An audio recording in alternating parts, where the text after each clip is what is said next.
Hey, good morning. Oh, geez, that was way too enthusiastic. Good morning.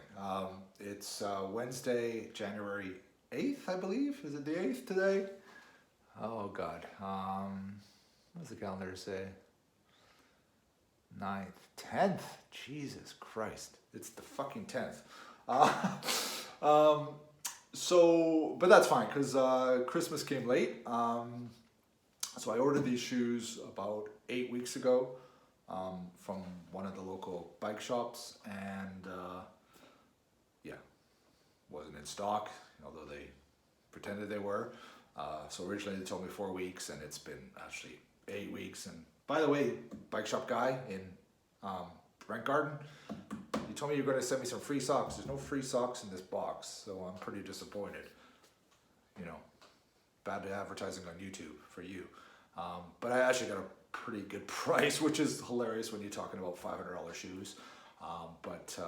First order at this bike shop, I think it was 10% off. So got it cheaper than I could have got it ordering from directly from. Well, let me tell you what the shoes are first. So these are the Nimbl Ultimate.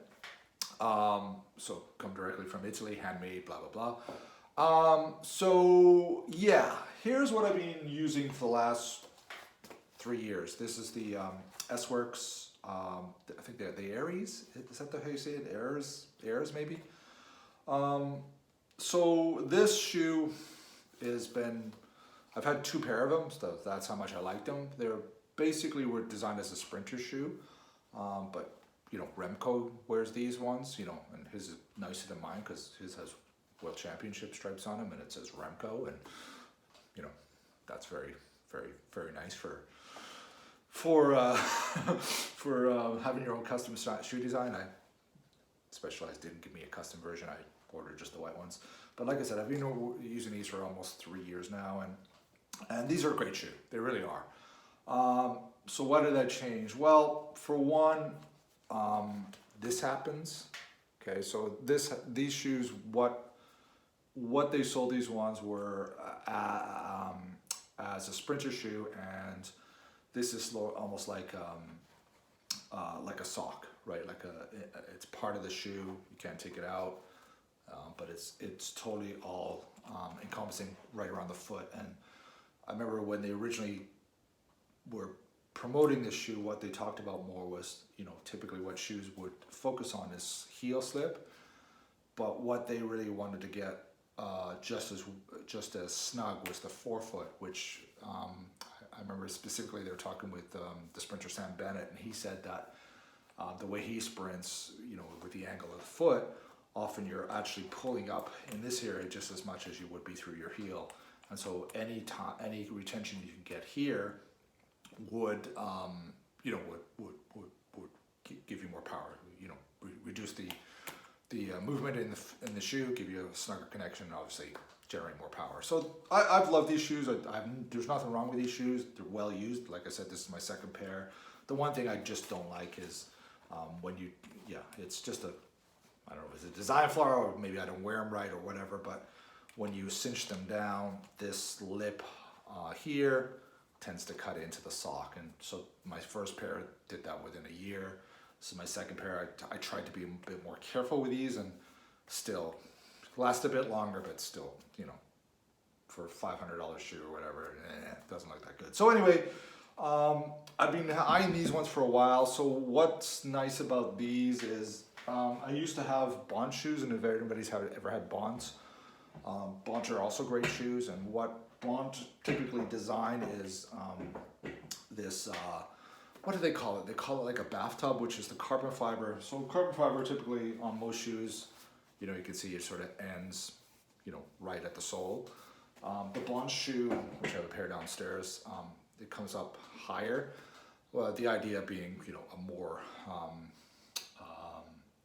incremental platform for your shoe, so you're actually, you know, like you would with like a ski boot, where it's holding the whole forefoot in.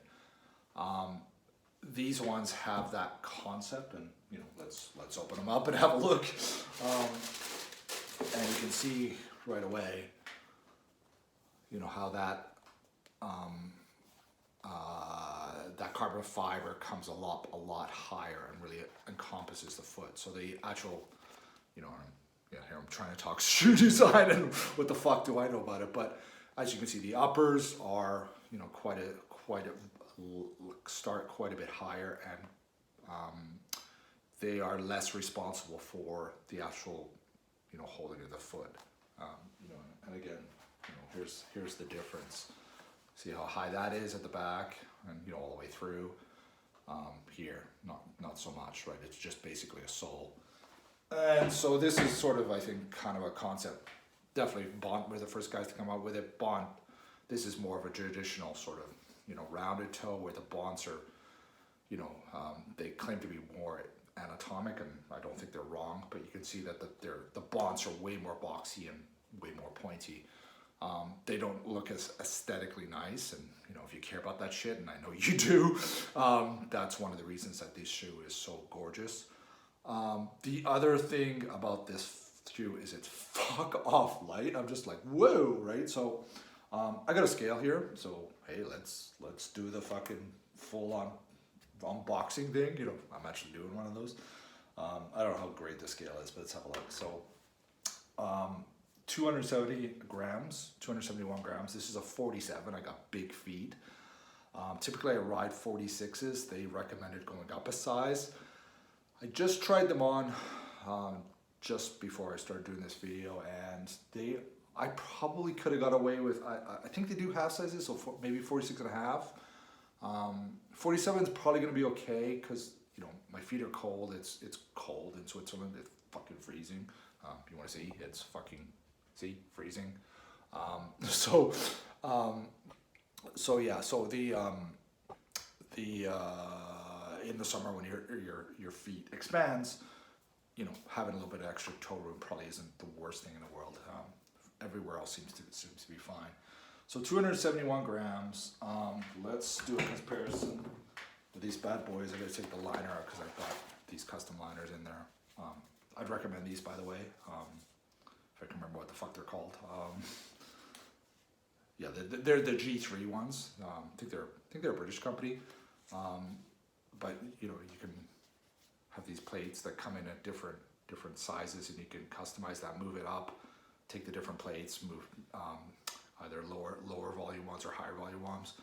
So really a good way to get a sort of almost a custom insole without paying $400 or $300 what you pay for the insole. So anyway, 271 grams for the Nimbles, the Specialized. So it's 360. Now this one actually has a cleat on it. I just weighed a cleat. Cleat is, cleat is about 42 grams. So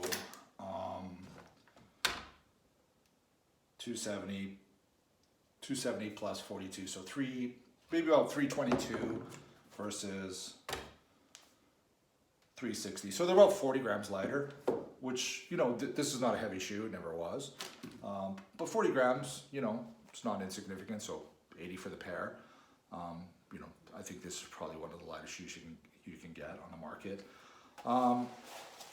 What else is cool about it? Well, it's got fucking gold. You know, gold buckles, gold boas, and the gold writing, you know, so pimp, fucking A, right? The boas, one of the things I found interesting, which I didn't expect, is there's like a piece of Velcro there. Can you see that? Right there. So this, and it's on both, is it on both sides? No, it's just on the inside. So this, when you secure the shoe, just, I guess, keeps the tongue from moving. So interesting. Obviously you can't talk so much about the fit because fit's so specific to, you know, individual feet. You know, this is not great. Throw that a fucking way. Put in proper. I mean, yeah. I